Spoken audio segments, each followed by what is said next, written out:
My name is Ava Miller, and I live in Austin, Texas, a city known for its music and art, though I've rarely felt like I belonged here. Growing up, my world was filled with contradictions. My mom, Claire, was my anchor.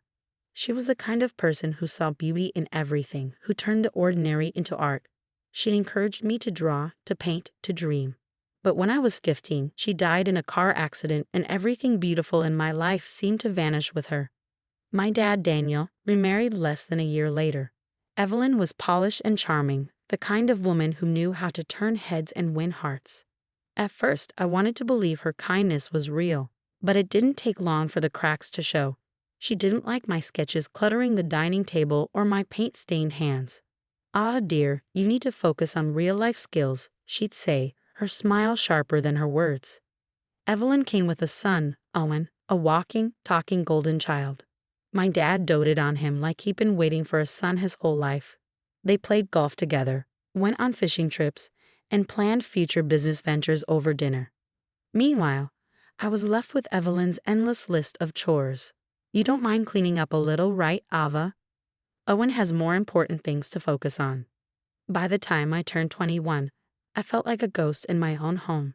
My room was the only place that felt like mine, a small sanctuary where I could sketch, dream, and remember the mother who once believed in me. I clung to that space even as everything else around me fell apart. One evening, after a grueling shift at the diner where I worked weekends, I came home expecting to find some solace in my room. Instead, I opened the door and froze. My walls, once a soft, calming blue, were now an obnoxious beige.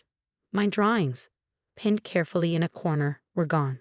My desk was bare. Even my journals, years of memories and sketches, were nowhere to be found. Before I could fully process what had happened, Evelyn appeared in the doorway, her arms crossed and a smug smile on her face. "Oh, you're back," she said, as if she hadn't just obliterated my safe space. "I took the liberty of cleaning up your room. It was such a mess. Those old papers and doodles. I threw them out. You needed a fresh start." I couldn't breathe. "You what?" My voice cracked.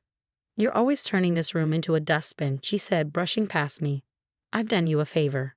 Something inside me snapped. All the years of being treated like I didn't matter, of being made to feel like a burden.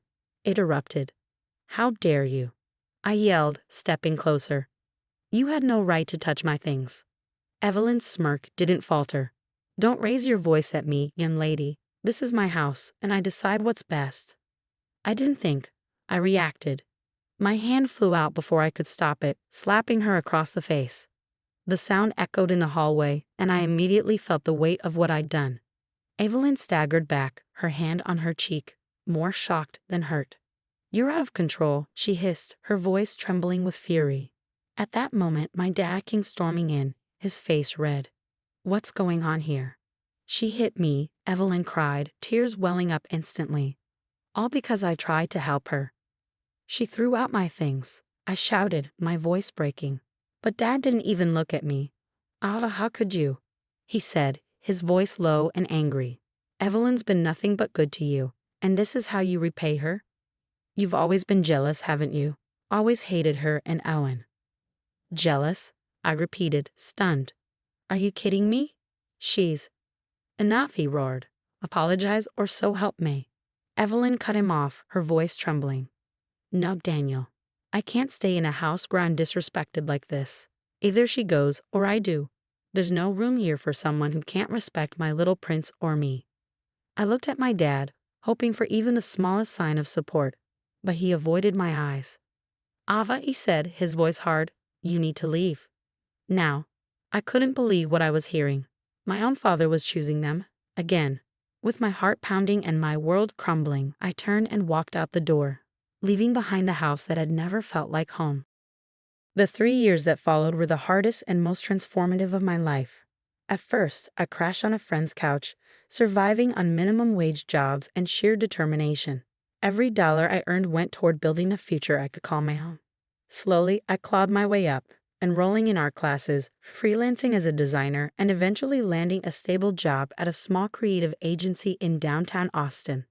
Art became my salvation. The pain, the anger, the betrayal, it all poured out onto canvas after canvas. My work grew raw and honest, and to my surprise, people noticed.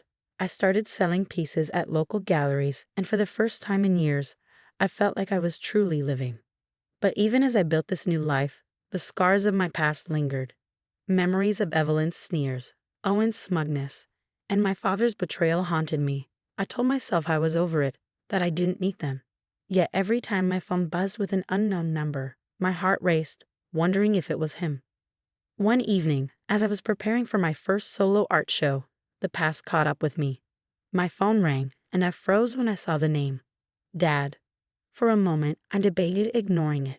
But curiosity, or maybe some lingering thread of hope, got the better of me. I answered.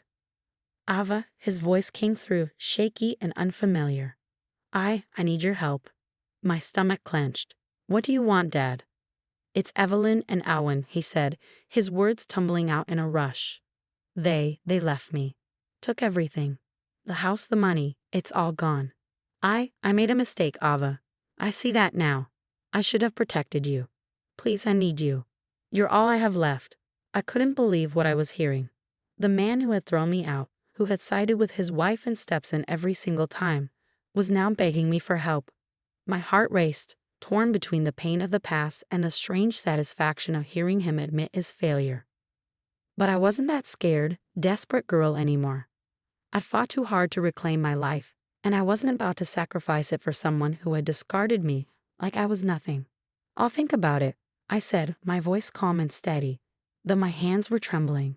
But I can't promise you anything. I hung up, feeling a storm brewing inside me. The choice was mine now, and for the first time in years, I felt the weight of my power. The night my father called again, I knew it was time to face him. He begged me to meet him at a small diner on the edge of town. Against my better judgment, or maybe because I needed closure, I agreed. When I walked in, he was already there, sitting in a corner booth with his head in his hands. He looked older, thinner, and more defeated than I'd ever seen him. Gone was the confident, commanding man who used to lecture me about respect and family. Ava, he said, standing up awkwardly as I approached. Thank you for coming. I didn't sit down immediately. I studied him for a moment, my emotions a whirlwind of anger, pity, and something close to indifference. Finally, I slid into the seat across from him. What do you want? I asked, keeping my voice cold. He hesitated, wringing his hands like a child caught in a lie. I need your help, he said. I've lost everything. Evelyn took the house, the money. Owen refuses to speak to me. I made mistakes, Ava. I see that now. I should have been there for you. I folded my arms, leaning back in the booth. Why now, Dad? Why do you suddenly care about me? Because you're alone? Because they used you the way you used me? He flinched at my words, his eyes filling with tears. I know I hurt you. I was wrong. But you're my daughter, Ava. I need you. Please forgive me. Forgive him? The sheer audacity of his request made me laugh, a bitter, hollow sound. Forgive you? I repeated. Do you even realize what you're asking for? You stood there and watched as she tore apart everything I loved. You called me jealous, selfish. You threw me out like I was nothing. And now, after they've bled you dry, you think you can just call me, and I'll come running. His voice cracked as he reached across the table. I was blind, Ava. I see that now. Please, I'm begging you. I don't know where else to turn. I pulled my hand away, shaking my head. No, you don't get to do this to me again. You made your choice, Dad. You chose her and Owen over me. I've built a life without you, and I'm not about to let you tear it down. Tears streamed down his face as he whispered, I'm sorry. I stood, my heart pounding but my resolve unshaken. I hope you figure things out, but you'll have to do it without me. Don't call me again. I walked out of the diner, the weight of years of pain lifting with every step. For the first time in my life, I wasn't looking for his approval or love. I had my own, and that was enough. Walking out of that diner felt like stepping into a new chapter of my life. The night air was cool, and as I breathed it in, I felt a lightness I hadn't experienced in years. For so long, I had carried the weight of my father's rejection, Evelyn's cruelty, and the pain of being pushed aside. But now, that weight was gone. The next morning, I woke up in my small but cozy apartment, a place filled with things I had chosen, things that reflected me. My walls were covered in art, my shelves lined with sketchbooks, and my little rescue cat, Luna, curled up at the foot of my bed. It wasn't much, but it was mine. I spent the day preparing for my upcoming art show, something that still felt surreal. Who would have thought that the girl whose drawings were once thrown out like trash would one day have her work displayed in galleries? My journey hadn't been easy, but every step back, every moment of doubt, had fueled my determination to succeed. That evening, surrounded by friends who had become my chosen family, I toasted to new beginnings. They'd supported me through everything, encouraging me, believing in me when I didn't believe in myself. As I stood there, laughing and sharing stories, I realized something profound. I wasn't just surviving anymore, I was thriving. My past no longer defined me. My father's choices, Evelyn's words, and the years of feeling unloved didn't have power over me anymore. I had built a life filled with love, creativity, and freedom. And as I looked around at the people who had stood by me, I knew one thing for certain. I had finally found my place in the world, and it was beautiful.